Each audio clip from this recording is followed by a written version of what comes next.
Okay, so we did applying to dietetic internships and grad programs. So if you're taking the applied nutrition dietetic track, after you graduate, you'll have to do a dietetic internship.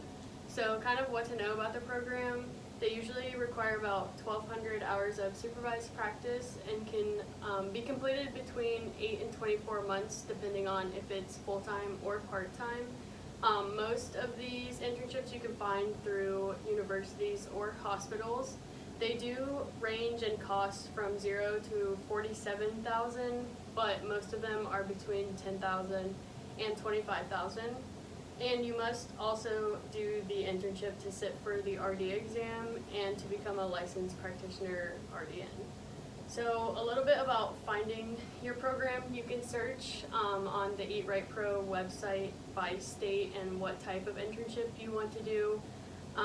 Just make sure while you're doing your research on each program, whether it entails food service, clinical, and community rotation hours to find like what internship best suits your interest at the time.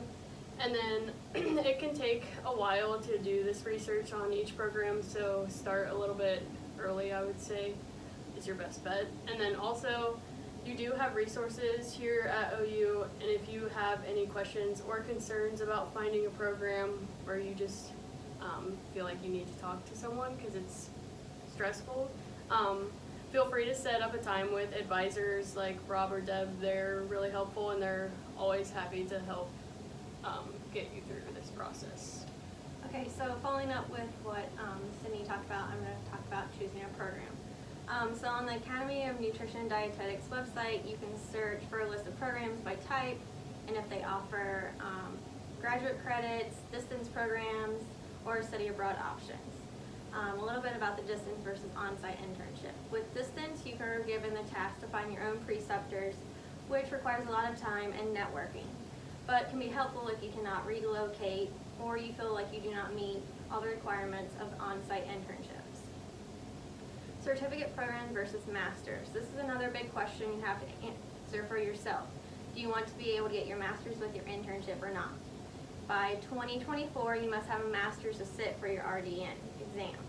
If you decide that you want to get your master's, then there are coordinated programs for this, so make sure to choose this kind when researching. Make sure you stay organized during this process, creating a special binder or something that works for you, and writing down each program you're interested in with requirements, costs, rotations, information to add to your personal statement, and any relevant information. The looking or choosing part can take the longest time, but it is very important that you do not rush this part. After completing your search, you'll then choose 3 or more to apply for, but keep in mind their application fees so they can add up. Make sure to review the program's website so that you do not forget any of the requirements. And make sure to also tailor your recommendations and personal statements to the program you're applying for. I'll be talking a little bit about DICAs and the D&D Digital. DICAs is the applicant portal for all the dietetic internship programs. You'll upload your personal statement, your resume, your transcripts, and letters of rec to that website. D&D Digital is where you will rank the program you have applied to from your highest priority to your least.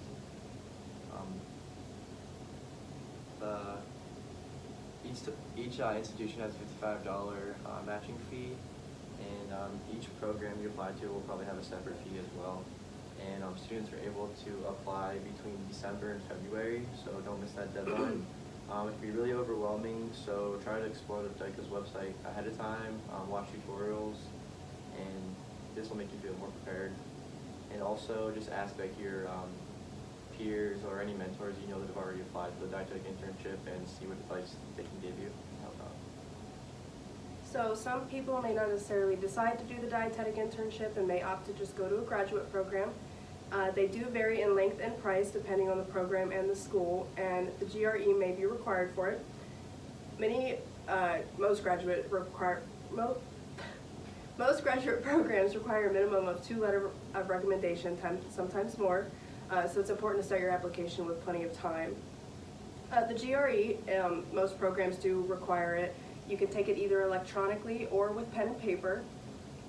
There are preparation materials for it, but it's not really something that you can study for. It's more of just preparing and understanding what you're getting yourself into. There are 3 sections of it. It's analytical writing, verbal reasoning, and quantitative reasoning. And it's important to take it way before your deadline. That way, in case you do need to take it again, if you didn't get the score you wanted or need, you have plenty of time to take it again. So for either program, the dietetic internship program, or if you're applying to a grad school, you're going to need a letter of recommendation. When you're looking for asking someone to write a letter of recommendation for you, it's just good to start cultivating these relationships with advisors, bosses, and professors during your time in undergrad, because these are going to be the people writing your recommendation letters for you, and the stronger of a relationship you have and the more that one of your mentors knows about you, the stronger the recommendation letter. So when you're asking a person to write a recommendation letter for you, be sure to ask in person if at all possible, and ask well before the deadline. These can take a good bit of time for your mentor, and they might have several to complete, so the earlier you ask, the better for them. And then also, when you ask someone to write a letter of recommendation for you, be sure to provide them with any relevant materials, such as a personal statement or statement of purpose, just to kind of give your recommender some information on why you're applying to that specific program. It'll really help them when they're crafting your letter of recommendation. And then also, when you ask someone to complete your letter of recommendation and they do so, be sure to send them a thank you note afterwards. That would mean a lot to them. And then for standing out either while applying to grad school or your dietetic internship, get involved in your community. This will really help you stand out above all of the rest. Showing that you have a passion outside of the classroom is really beneficial and will really add something to your resume. And then make sure that you do your research on each program and ask good questions during your interview so that you can tell that you're well researched. Good luck!